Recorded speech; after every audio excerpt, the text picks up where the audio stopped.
transporte de massa verdadeiro aqui. O nosso modal está todo em cima da questão rodoviária, o que é muito grave. A gente espera que com a questão da linha 3, a gente possa ter uma melhoria substancial nisso. E aí eu já vou uma sugestão, que com o advento da linha 3, a gente tem que pensar também nessa licitação do transporte rodoviário, já pensando na possibilidade da integração futura com o metrô. Então, isso é importante a gente já começar a pensar isso. Eu cheguei um pouco atrasado, não escutei essa sugestão. Mas é importante a gente estar pensando nessa questão. Eu acredito que tem que existir controle social.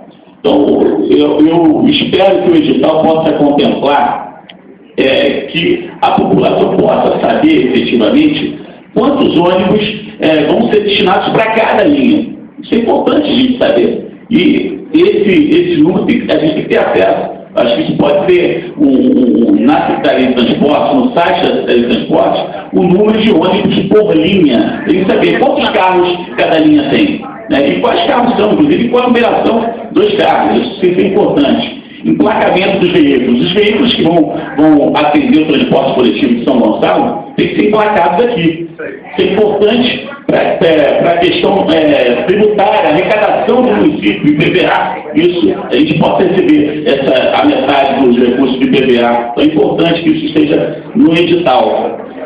Outra questão importante é a garantia de um mínimo de ônibus que possam circular à noite. A gente sabe que a frequência à noite é menor, não dá para exigir, se você, por exemplo, tem 10 ônibus durante o dia, a manutenção dos 10 ônibus, mas pelo menos alguns ônibus à noite. Então, essa garantia está prevista no edital e também isso ser, de alguma forma, publicizado, a população saber quantos ônibus cada linha vai ter para circular à noite e qual a periodicidade, qual horário, vai ser de 1 em 1 hora, de meia hora, a frequência disso. A questão que eu reputo que é muito importante, o Barros abordou a questão dos pontos finais dos ônibus, da bagunça, mas na verdade a gente não tem um ordenamento correto das paradas de ônibus. Então é importante que a gente tenha abrigo de ônibus. No ponto de ônibus, ter uma proteção mínima contra o sol, contra a chuva. Eu sei que isso foi esse processo de licitação, mas acho que isso poderia ser incluído no edital, inclusive.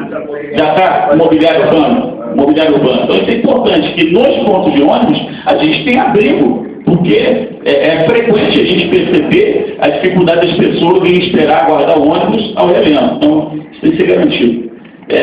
A legislação brasileira não contempla a gratuidade de transporte para os universitários. Mas eu queria fazer uma sugestão do estudo sobre a meia passagem dos estudantes universitários no município de São Gonçalo, de como a gente poderia conseguir contemplar os universitários residentes em São Gonçalo e que estudem em universidades de São Gonçalo com pelo menos um abatimento na tarifa. Eu faço essa sugestão de que a gente possa ter um estudo nesse sentido e, espero que isso esteja no edital, essa garantia da meia passagem. A dupla função do motorista, que eu acho que é realmente um equívoco, o motorista dirigir e ao mesmo tempo cobrar a passagem, isso não pode estar incluído, isso esteja expressamente incluído, a proibição da dupla função no edital, porque eu acho que isso é ruim para todo mundo, porque são menos empregos, eu acho que isso é um perigo, um risco de vida para o motorista, para o passageiro, para o usuário que vai pegar o ônibus, para o cidadão que está na rua. Então, acho que isso também é muito importante a gente considerar.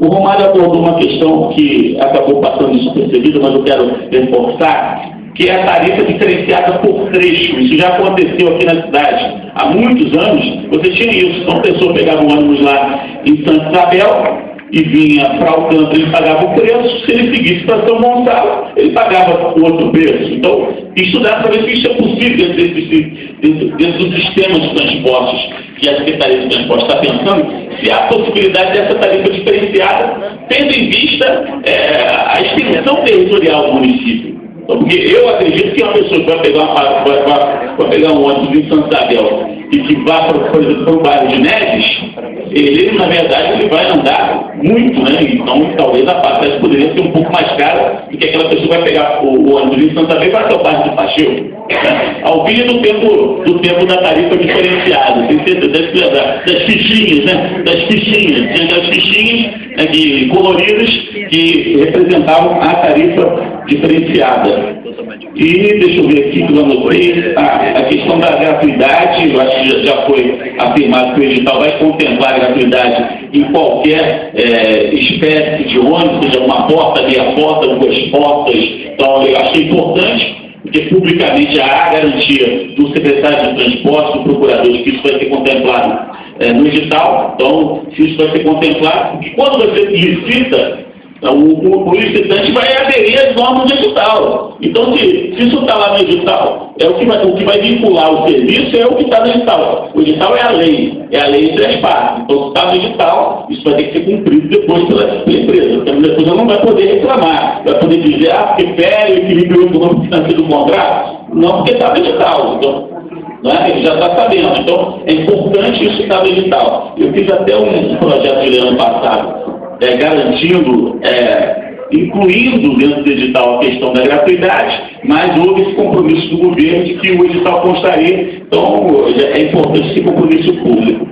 Outro ponto, para encerrar mesmo, pessoal, é a questão do ar-condicionado. Eu acho que é consenso de que numa cidade como São Gonçalo, ar-condicionado não é luxo. Ar-condicionado é realmente uma questão de saúde pública, como o companheiro muito bem falou. Ficar 40 minutos, 50 minutos dentro do transporte coletivo, num dia de verão, sem ar-condicionado, realmente é desumano para o trabalhador, para o motorista, mais ainda, que vai ficar exposto àquele calor durante todo aquele tempo. E, para encerrar, é uma proposta do Barros que eu queria reforçar, da composição de uma comissão de cidadãos que possa acompanhar o processo licitatório, que possa estar, todas as fases da licitação estar acompanhando, porque acho que isso também garante mais transparência, mais controle social. E é isso, pessoal. Muito bem. Obrigado, vereador.